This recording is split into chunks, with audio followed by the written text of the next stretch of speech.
Hi guys! Hello mga kapuha! Hello mga kadilalo! So for today's video, so ayan guys, ating i-react yung interaction ng Ahok at saka SB19. So alam nyo ba guys, niya, ang mga FOHA, nag-ano talaga kami guys, interaction na SB19. Dahil quick trivia lang, so alam naman natin guys na si GL ay galing sa Plus, P-pop group Plus sa Pilipinas. So it means na para silang senior nila yung SB19. So I think same company lang yata yan sila gani.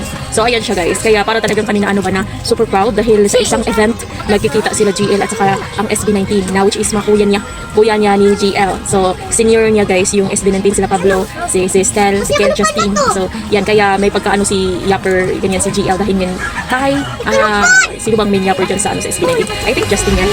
So ayan, naano kasi ako Stel or ganyan basta nakilala ko lang yung SB19 sa mapa yung at saka yung ginto.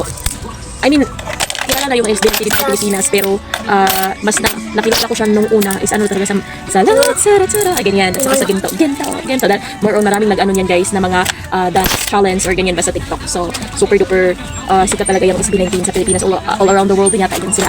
So ayun na ano lang ako guys na syempre P-pop galing si JL at saka alam naman natin na nung una pa lang super matulog na talaga ang SB19 nung class pa si GL bali sila si ang SB19 yung parang ano bang tawag doon? Senior nga. So may ano siya ba parang yun yung tinitingala talaga ng mga P-pop na baka someday sila din yung maano din magaya din sila sa SB19. So nagigets niyo guys. So kaya talaga guys na tinitreasure talaga namin as FOHA yung interaction nila ni GL at saka cute talaga ni Pablo dahil gusto niyang ganyanin sa tapos sa bansa. So gusto niyang ganyanin si GL ba akbayan. So sinaway siya ni Stel. Parang si Stel yata yun si Justin ba yung nag-ano sa kanya ba. Gusto niya akbayan si GL. Proud talaga siya. Tapos ngumiti na lang si GL.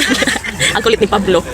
Ang kulit sa interaction ni super cute talaga ng interaction nila ni GL at saka ni Pablo, super duper. At saka yung pag ano na nila ba, super bow talaga si GL. At saka yung ang Ahof, diba? Pansin nyo, sila talaga super talaga parang basta yung mga atin at saka FOHA lang nakaka-relate guys sa feelings ng bawat fans ng isa't isa. So ayan guys, napaka-memorable talaga na experience nila sa Taiwan, sa Ahof. At saka yan, napaano talaga ako guys until now, parang nag-goosebump talaga ako naano talaga ako guys, parang hindi ako makapaniwala ba dahil sa pag performance ng SB19. Super tatak talaga sa mga tao na concert to the best, lalo na yung highest note ni Stel, super nang nanindig talaga yung balahibo ko guys. Ano kasi sila si GL, sila yung parang ang situation ng performance is sila si GL since rookie pa sila, so sila si GL ay parang sa introduction, I mean sila yung pang umaga, yung ganyan style ba, yung ganyan, tas yung pang ano talaga, yung mga senior na talaga is pang gabi, sila yung kumbaga highlight yun pag tamang term. So yun yung pang ano sila, pansin nyo sila si Pablo SB19 is gabi na talaga sila nagpe-perform. So kasi nga naman diba senior na sila kasi si GL rookie pa. So ano talaga pang ano na talaga sila si pang malakasan na talaga sila si Pablo. I mean malakasan naman ang Ahof pero sa in terms sa ano kasi sa mga senior na sila ba yung SB19 at sa other K-pop group.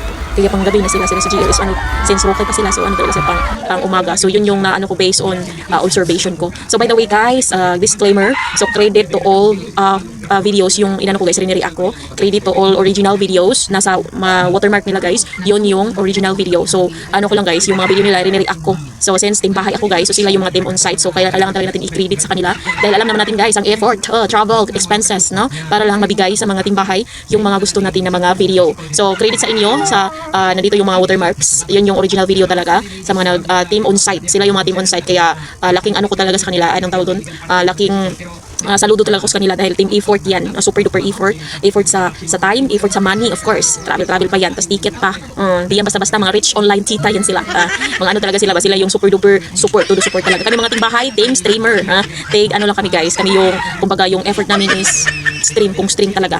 So ayan, credit sa inyo. So puntahan nyo makakuha yung mga original videos na riniri ako. So ayan, thank you so much for watching guys. Please don't forget to like and follow. Bye bye.